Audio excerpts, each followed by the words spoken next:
네, 장용입니다.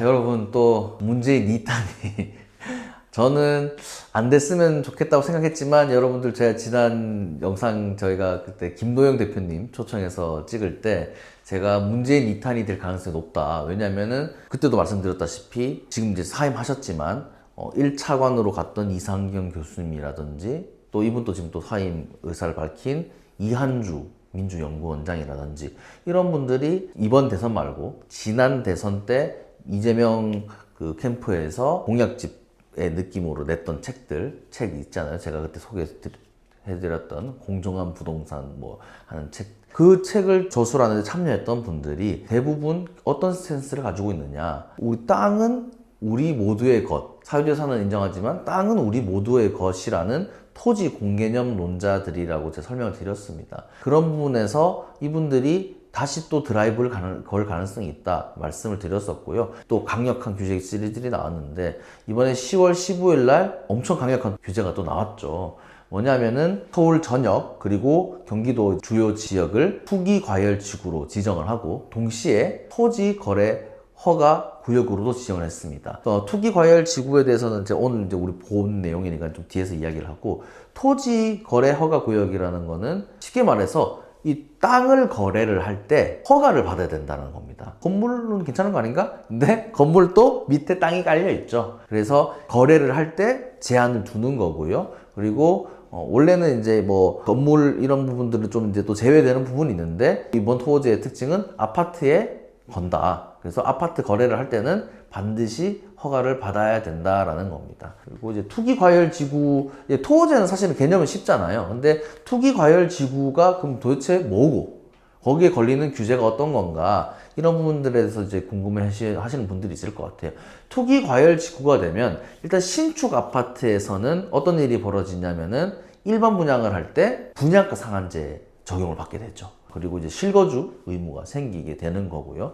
근데 뭐 저는 아시다시피 또 재개발 재건축의 진심인 기자로서 이 재개발 재건축에 대해서 또 이야기를 해드리면 좋을 것 같은데요. 서울 내 그리고 경기도 내에 지금 절반 이상이 20년 된 주택입니다. 그리고 5년도 안 된 신축의 비율은 거의 10% 정도밖에 안 되거든요. 쉽게 말해서 앞으로 이 투기과열지구가 뭐 장기화될지 뭐 단발성으로 끝날지는 모르겠지만은 투기과열지구로 지정되어 있을 때 상당한 제한을 받게 되는 부분들이 있습니다. 일단 재개발 재건축에서 가장 중요한 건요, 우리가 구축 건물을 가지고 있다가 분담금을 내가지고 새 아파트로 바꾸는 권리가 그렇게 변동이 되는 사업이잖아요. 그래서 이 새 아파트를 받을 권리를 입주권이라고 합니다. 그래서 조합원으로서 입주권을 가지는 건데요. 그래서 이 구축 건물을 사고 팔므로 인해서 조합원 자격과 입주권을 사고 파는 형태가 되는 것이죠. 그런데 이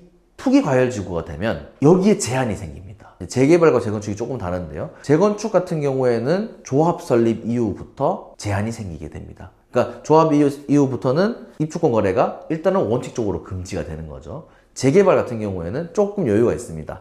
관리 처분 계획인가라고 해서 그 시기가 지나면은 또 조합원 입주권 거래가 제한이 됩니다. 근데 무조건 다 제한해 놓으면은 큰일 나겠죠. 거주 이전의 자유라는 게 있기 때문에 헌법상으로도. 그래서 우리가 법에 그거 예외사항을 만들어 놨습니다. 도정법 시행령에 예외사항이 있고요. 그리고 주택법에도 예외사항이 담겨 있습니다. 도정법 시행령을 한번 볼까요? 10년 보유, 5년 거주. 이게 기본적인 조건입니다. 10년을 보유하고 동시에 5년을 거주한 분들은 자유롭게 사업할 수가 있습니다. 그러니까 투기과열지구에 걸렸는데 어떡해, 나 이제 20년 살았는데 이사 가고 싶은데, 걱정하실 필요 없는 거죠, 이분들은. 근데 10년 보유 요건 그리고 5년 거주 요건이 안 되는 분들이 이제 조금 제한이 생기게 되는 거죠. 근데 그 외에 또 예외 조건들이 있습니다. 재개발 재건축 사업이라고 해가지고 이게 거래가 묶였는데 사업이 계속 추진 안 되면 어떻게 되죠? 곤란해지겠죠. 그래서 이 사업의 단계마다 그 다음 단계로 넘어가는 게 너무 지연되는 경우에 또 팔 수 있도록 허용을 하고 있습니다. 조합 설립 인가 이후에 그 다음 단계가 사업 시행 인가거든요. 사업 시행 인가가 안 났다. 그러면은 이 사업 시행 인가 신청 전에 매도를 하면은 괜찮다. 근데 여기서도 요건이 있습니다. 3년 이상을 소유해야 됩니다. 그러니까 조합 설립 직후부터 사가지고 3년이 지났는데 안 되네? 그러면은 팔 수가 있는 거죠. 그리고 마찬가지로 사업 시행 계획 인가 이후에 또 3년 동안 진척이 없는 경우에 파실 수가 있습니다. 착공 전에 양도, 착공하지 못한 토지거든요. 그래서 보통 이제 사업 시행 인가 다음에 우리가 뭘 하냐면은 구축 건물에 대한 평가가 이루어집니다. 감정 평가라고 하죠. 그 토지 평가가 이루어지고요. 그 다음에 그 평가액을 기반으로 동호수 추첨, 조합원 분양, 똑같은 말입니다. 그걸 이제 하게 돼서 내 동호수, 평수가 딱 정해지는 거고, 그러고 나면 이주를 나가게 되죠. 이주가 끝나면 철거를 하고요. 철거가 끝나면 착공을 하는 구조인데, 이게 사업 시행계획을 받았는데 관리 처분이 좀 늦어진다거나 사업 시행계획을 막 변경하느라고 지연되는 경우도 가끔 있잖아요. 그런 경우에는 또 양도할 수가 있다는 겁니다. 세 번째는 착공을 했는데, 공사를 시작했는데 공사가 계속 마무리 안 돼가지고 3년 동안 준공이 안 됐다. 그런 경우에도 3년 이상 보유한 분들 같은 경우에는 파실 수가 있다. 근데 요즘에 이제 중대재해 처벌법, 그다음에 뭐 여러 가지 보건법, 그다음에 여러 가지 그 규제들로 인해 가지고 안전 기준이 좀 많이 강화가 됐어요. 그러다 보니까 최근에 좀 대형 단지들 같은 경우에는 공사 기간이 3년이 넘어가는 경우가 꽤 있습니다. 그래서 그런 부분들 같은 경우에는 또 매도하실 수가 있는 거고요. 그 다음으로 상속이나 이혼으로 인해서 소유하게 된 경우, 상속은 이제 아버지께서 돌아가셔가지고 아버지 집을 받은 경우죠. 그 경우에는 조합원 자격을 승인할 수가 있고요. 그 다음에 우리 PD님이랑 저랑 부부인데 예를 들어서 이혼을 하게 됐어요. 근데 제가 원래 집주인이었는데 이제 잘못을 많이 해가지고 바람을 펴가지고 집을 PD님한테 주게 됐다. 그런 경우에는 PD님이 조합원 자격을 승계할 수 있게 되는 것이죠. 그 다음에 재개발 재건축지에 이거 이제 앞에 것들은 파시려는 분들의 입장인 거고요. 요거는 사시려는 분들이 요거 주목을 좀 해보실 수가 있을 것 같아요. 우리가 투기과열지구가 됐다는 건 뭐죠? 아무래도 좀 인기 있는 지역일 거잖아요. 그럼 투기과열지구가 됐으니까 못 사냐? 그게 아니라 아까 10년 보유, 5년 거주한 분들한테 살 수가 있는 거고, 그러다 보니까 강남 같은 경우에는 요런 요건이 있는 분들이 희소성이 있으니까 가격이 비싸지잖아요. 근데 국가, 지자체, 금융기관의 채무 불이행으로 빚을 못 갚아가지고 경매나 공매로 나온 경우, 그래서 여러분들이 경매나 공매로 그런 물건을 낙찰받으면 조합원 자격 승계 받을 수가 있습니다.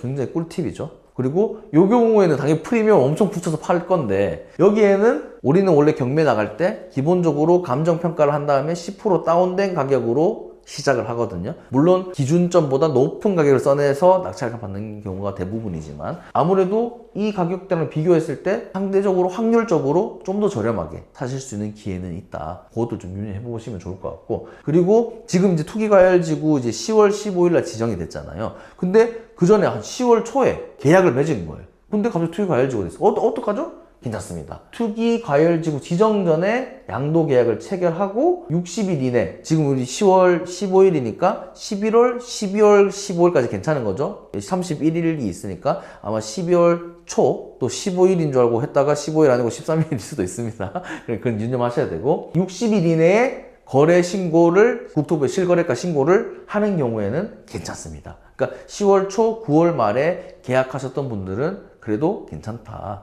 그런 부분들을 유념을 하시면 좋을 것 같고요. 그 다음 예외 조항이 이 주택법 제73조 조항입니다. 이 경우에는 이제 아까 도정법 같은 경우에는 이 도시정비사업, 재개발, 재건축 사업의 진행 정도에 따라서 조합원 자격을 주고받는 게 요지였잖아요. 이 주택법은 거주 이전의 자유, 이런 부분들이 좀 더 반영이 되어 있습니다. 한번 보겠습니다. 예를 들어서 서울에 저랑 저희 이제 가족들이 살고 있었어요. 근데 갑자기 저희 회사에서 저를 부산으로 발령을 냅니다. 수도권 바깥의 지역으로. 그래서 저랑 부인이 남아있으면 안 됩니다. 세대원 전원이 근무, 생업, 치료, 취약, 결혼으로 수도권인 지역으로 이전하는 경우에는 이 집을 못 팔게 되면 안 되잖아요. 그리고 손해를 볼 수가 없으니까. 보게 만들면 국민의 재산권을 침해하게 되는 거니까, 그 경우에는 양도를 할 수 있도록 열어두고 있습니다. 그다음 세 번째는, 아까는 이제 상속받은 경우에 내가 조합원 자격을 승계받는 거고요. 우리가 상속받은 주택으로 이전하는 경우에는 내가 원래 집을 팔 때, 여기가 투기과열지구로 하더라도 그런 요건에서 해방될 수가 있는 거죠. 또 세대원 전원이 해외로 2년 이상 나가 있거나 아예 이민을 가거나 하는 경우에도 매도를 하실 수가 있습니다. 그리고 아까는 이혼으로 인해서 받는 경우였잖아요. 이혼으로 이전하는 경우에 조합원 자격을 넘겨줄 수 있다는 겁니다. 그리고 세 번째는 공익사업으로 이주대책을 주택 공고를 받아서 시장 건수구청에 확인하는 경우는 이제 뭐 잘 없는 경우인데 우리가 어떤 사업을 해서 어쩔 수 없이 이전해야 되는 경우에는 거래를 하실 수가 있습니다. 그리고 마찬가지로 경매나 공매로 넘어가는 경우에는 거래가 되는 거고요. 배우자에게 증여하는 경우에 또 거래를 할 수가 있습니다. 그러니까 남편이 제가 가지고 있었는데 사정에 의해서 지분 일부나 아니면은 전체 권리를 부인에게 이전하는 거, 그거는 우리 가족 내에서 일어나는 일이니까, 그죠?